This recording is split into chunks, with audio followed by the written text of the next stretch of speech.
The dust swirled with a malicious glee, mirroring the twisted amusement in the eyes of the crowd. It caked Ilara's worn dress, clung to her tear-streaked face, a gritty shroud for her public shame. On a makeshift platform, normally reserved for livestock or foreclosed property, she stood, head bowed, the weight of 100 leering gazes pressing down on her like a physical blow. Jedediah Thorne, a man whose girth was matched only by his cruelty, his voice a greasy rasp, gestured towards her with a flourish. "Gentlemen, a rare offering today. Perhaps not what some of you are accustomed to, but ample, shall we say?" A wave of coarse laughter rippled through the assembled men, each guffer another nail in Ilara's already crucified dignity. Her supposed crime? To be an orphan, indebted, and, in their narrow estimation, too fat for any respectable man's consideration. Thorne had bought her debt for a pittance, and this charade was his idea of sport, a public jest to solidify his petty tyranny over the small, struggling settlement of Redemption Gulch. Ilara's hands, clenched at her sides until her knuckles were white, were the only outward sign of the inferno of humiliation raging within her. She dared not look up, dared not meet their eyes, for fear the last vestiges of her strength would crumble. In the suffocating silence that followed the laughter, broken only by Thorne's satisfied chuckle, a new voice cut through the oppressive air, calm and low, yet carrying an undeniable weight. "How much?" "All I swiveled." Silas Blackwood stood at the edge of the crowd, a figure as weathered and unyielding as the granite bluffs that overlooked his isolated ranch. He was a man of few words and fewer companions, his face a roadmap of sun-etched lines and unspoken sorrows. His eyes, the color of a winter sky, held no amusement, only a deep, unsettling stillness. Thorne, momentarily surprised, recovered with a smirk. "Well, Blackwood. Didn't figure you for the marrying kind. Or perhaps you're just looking for extra winter insulation?" More laughter, but this time it was tinged with a nervous uncertainty. Silas was not a man to be trifled with, his quietude often mistaken for passivity, but those who had crossed him knew the steel beneath. Silas's gaze didn't flicker from Ilara. He saw not the caricature Thorne presented, but the tremor in her shoulders, the glint of unshed tears on her lashes, the raw pain etched around her mouth. He saw a soul drowning, and the waters were rising fast. His voice, when it came again, was flat, devoid of emotion. "Name your price, Thorne." For her debt Thorne, enjoying his power, stroked his chin. "For you, Blackwood, considering her unique attributes, let's say $50. A bargain for so much woman." The sneer was palpable. Silas reached into his worn leather pouch, his movements deliberate. The clink of coins dropping onto Thorne's outstretched palm sounded unnaturally loud in the sudden hush. He didn't count them. He just met Thorne's greedy eyes. "She's free of you," Silas stated, not asked. He then looked at Ilara, his expression unreadable. "You'll come with me." It was an offer, a command, a lifeline all in one. Ilara, stunned, finally lifted her head, her gaze locking with his. In his eyes, she saw not derision, not pity, but something she hadn't encountered in what felt like an eternity, a flicker of respect. Or perhaps, just an absence of the cruelty she had come to expect. What choice did she have? Stay here, to be further tormented? She nodded, a barely perceptible movement, her throat too tight for words. The long ride to Silas Blackwood's ranch was a study in silence, a heavy blanket woven with unspoken questions and lingering fear. Ilara sat hunched on the spare mare he'd provided, her body aching from the tension of the auction, her mind a whirlwind of confusion. Who was this man? This quiet, somber rancher who had plucked her from public humiliation with a handful of coins and a few terse words? Was this another form of captivity, a different cage? The landscape grew harsher, more desolate, mirroring the landscape of her own heart. The Bar M Ranch, when they finally reached it, was a testament to a solitary existence. A small, sturdy cabin, a well-kept barn, and corral stood starkly against the vast, unforgiving plains. There were no feminine touches, no signs of comfort beyond the purely functional. Silas dismounted, his movements economical and sure. He offered a hand to help her down, his touch surprisingly gentle, calloused yet careful. "The cabin's there," he said, gesturing with his chin. "Food's in the pantry." Bed's made. He didn't look at her as he spoke, his attention seemingly on unsaddling the horses.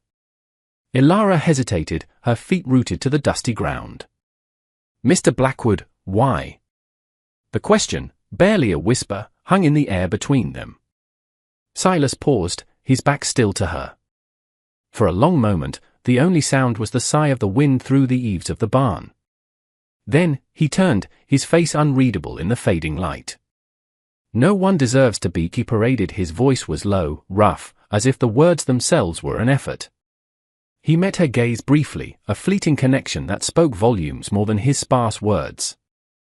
"You're safe here. Rest." He then led the horses towards the barn, leaving Ilara standing alone, a maelstrom of emotions churning within her. Safety? It was a foreign concept. She entered the cabin cautiously. It was clean, Spartan. A single bed in one corner, a rough-hewn table and 2 chairs, a stone fireplace, cold and empty. It was the home of a man who expected little from life, and perhaps received even less.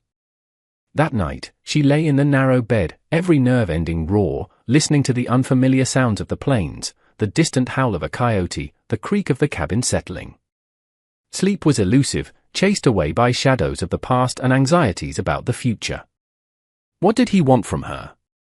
What price would she eventually have to pay for this unexpected sanctuary?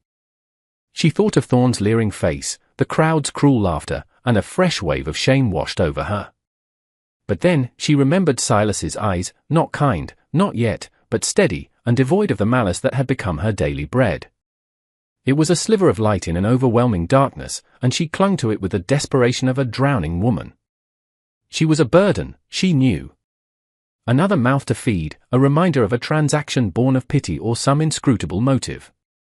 But as days turned into a week, Silas asked nothing of her. He rose before dawn, worked his land with a tireless, almost penitent, energy, and returned after dusk, weary and silent. He ate his meals with a stoic indifference, his gaze often fixed on some distant point beyond the cabin walls, a place only he could see. He left her to her own devices, offering a strange, unspoken respect for her space, her grief. Slowly, tentatively, Ilara began to emerge from her shell of fear. The constant, gnawing hunger of her previous life was replaced by the simple, sustaining food Silas provided. She started by tidying the small cabin, a way to repay his taciturn kindness, to feel useful. She mended his worn shirts, the needle a familiar comfort in her hands. She found a neglected patch of ground near the cabin and, with a rusty hoe Silas hadn't used in years, began to coax life from the stubborn soil. He watched her sometimes, from a distance, his expression unreadable. Did he approve? Disapprove? He said nothing. But one evening, he left a small pouch of seeds on the table, beans, squash, corn. No words, just the seeds. It was a silent acknowledgement, a shared purpose, however small. Ilara's heart felt a flutter, a fragile thing, like the first green shoots peeking through the earth. She began to notice the small details about him, the way his hands, though rough and calloused, were surprisingly deft when mending a fence or tending a lame calf, the deep sadness that sometimes settled in his eyes when he thought no one was looking, the worn, silver locket he always wore tucked beneath his shirt, a secret he never spoke of. One afternoon, while cleaning, she found a small, dust-covered wooden box tucked away on a high shelf. Hesitantly, she opened it.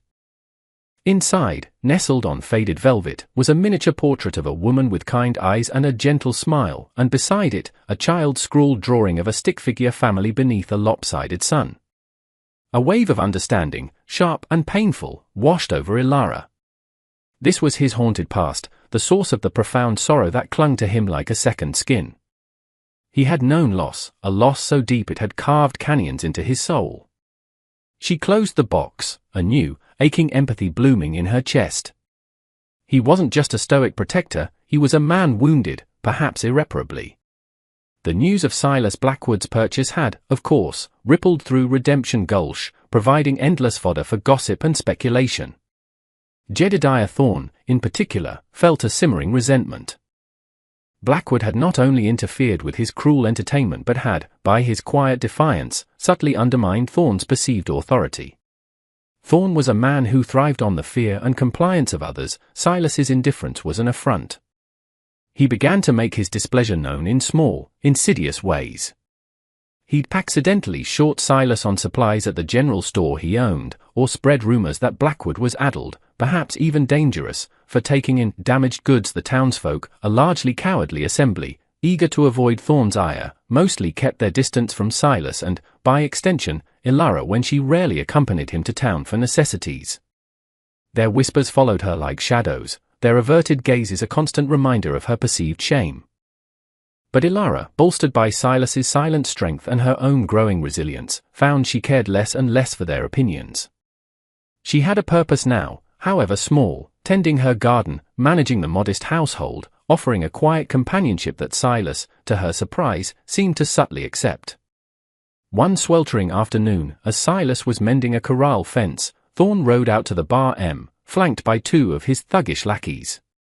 He reined in his horse, his piggish eyes raking over Ilara, who was tending her now flourishing vegetable patch near the cabin. "Well, well, Blackwood," Thorn sneered, his voice dripping with false congeniality. "Just checking on my investment. Making sure you're taking good care of her. Wouldn't want her to diminish, now would we?"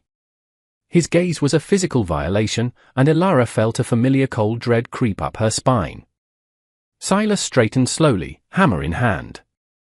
His face was a mask of stone, but his eyes, fixed on Thorn, held a glint of something cold and dangerous. "She's not your investment, Thorn. She's not yours to check on. This is my land." "You're not welcome," Thorn chuckled, a harsh, grating sound. "Feisty, ain't he? Look, Blackwood, I've been thinking. $50 was generous.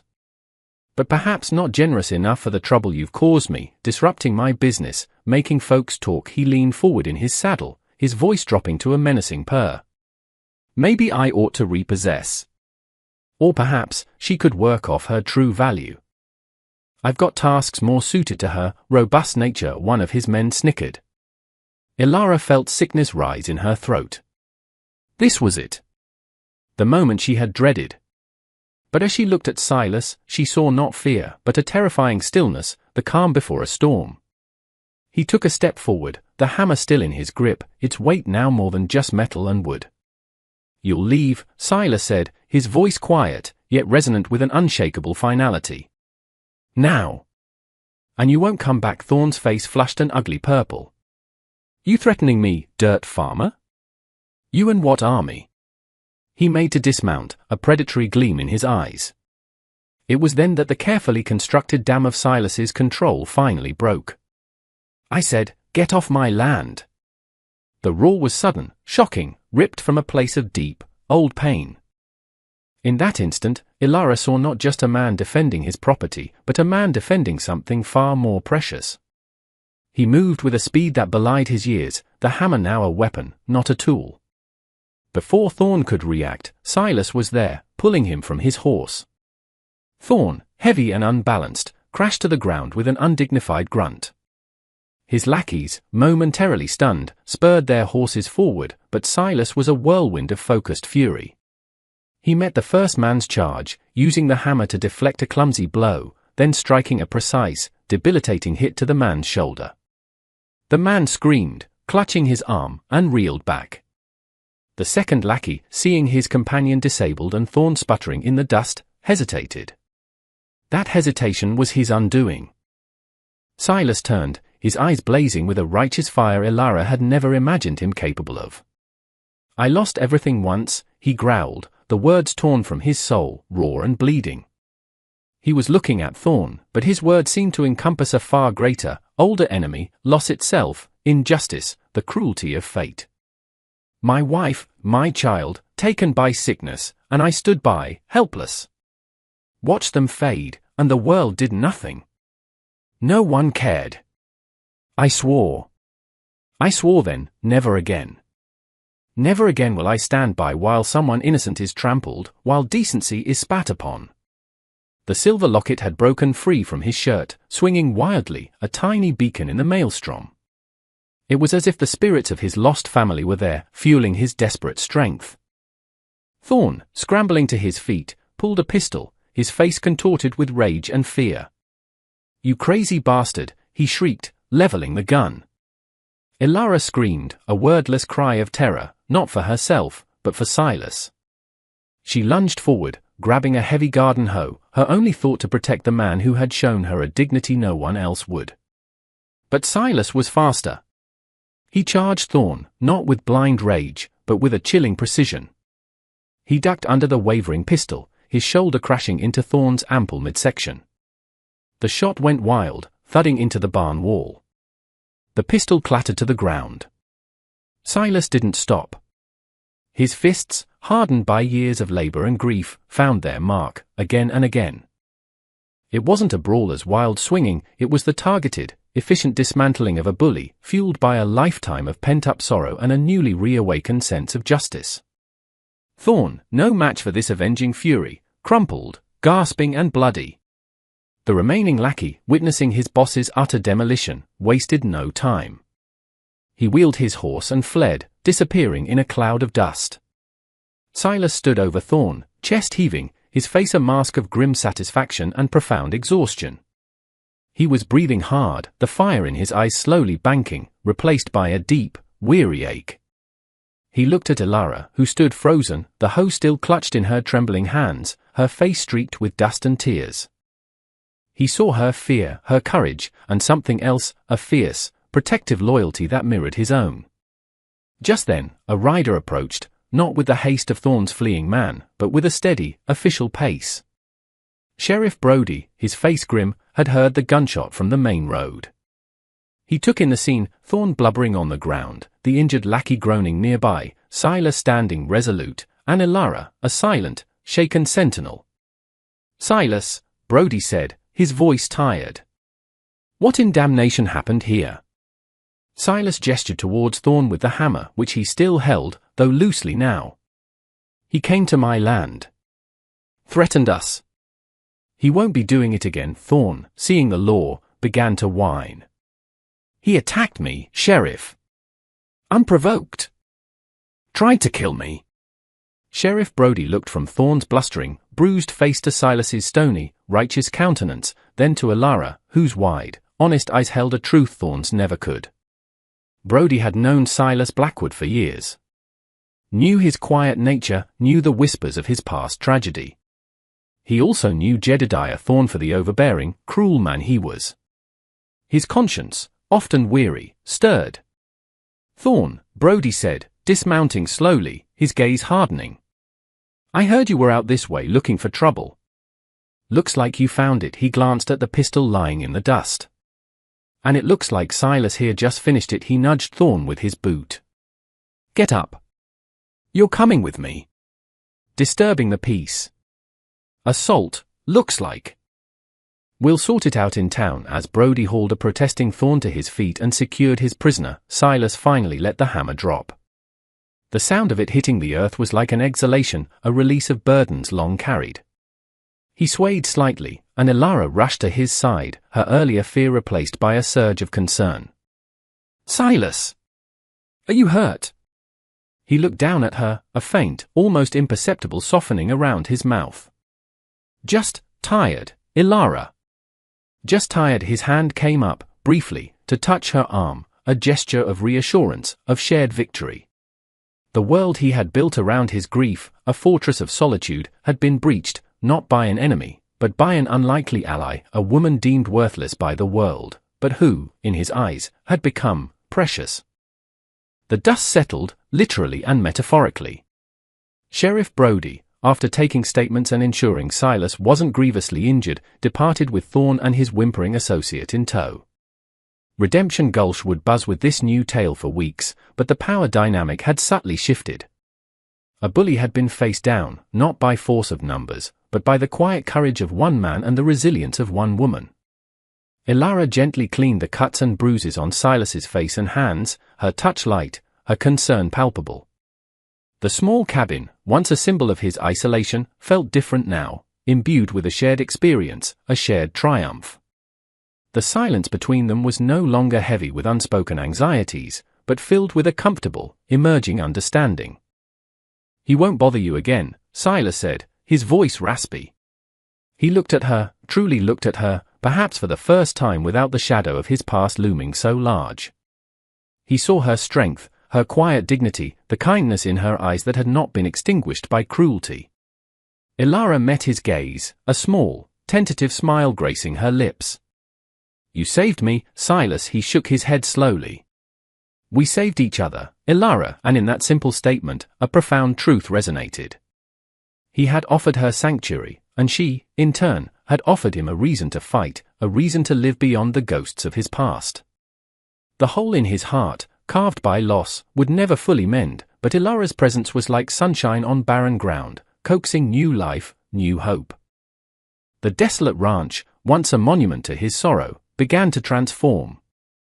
Ilara's garden thrived, bringing color and sustenance. Her quiet laughter, a sound rarely heard at first, began to echo in the small cabin, chasing away the lingering shadows. She brought a sense of order, of gentle care, not just to the physical space, but to the fractured pieces of Silas's spirit. He still wore the locket, but now, when he touched it, it wasn't just with sorrow, but with a sense of peace, as if his lost loved ones could rest easier knowing he was no longer entirely alone, no longer consumed by grief. He had honored their memory not by withdrawing from the world, but by re-engaging with it, by protecting another soul from the harshness he knew too well. He had seen past the cruel jests, past the whispers and the scorn heaped upon Ilara. He had looked beyond the superficial judgment of a callous society and recognized a spirit of immense worth, a heart capable of profound courage and deep affection. He had been sold a bride as a cruel joke, but in Ilara, Silas Blackwood found not a burden, but his whole world, a world reborn from ashes, a world filled with the quiet promise of a shared future. Their life was not one of grand pronouncements or passionate displays, but of small, steady acts of kindness, of shared labor under the vast prairie sky, of a companionship forged in adversity and tempered by respect. The lonely rancher, haunted by his past, had found redemption, not in forgetting, but in opening his heart to new beginnings, proving that even in the harshest landscapes, love and hope, in their most unadorned forms, could blossom. What would you have done in Silas's place? When society casts someone aside, when laughter is used as a weapon, do you join the chorus, or do you seek the humanity hidden beneath the pain? Tell me your thoughts in the comments below. And if this story of courage and redemption touched your heart, be sure to like, subscribe, and click here to watch another tale of the human spirit triumphing in the unforgiving West.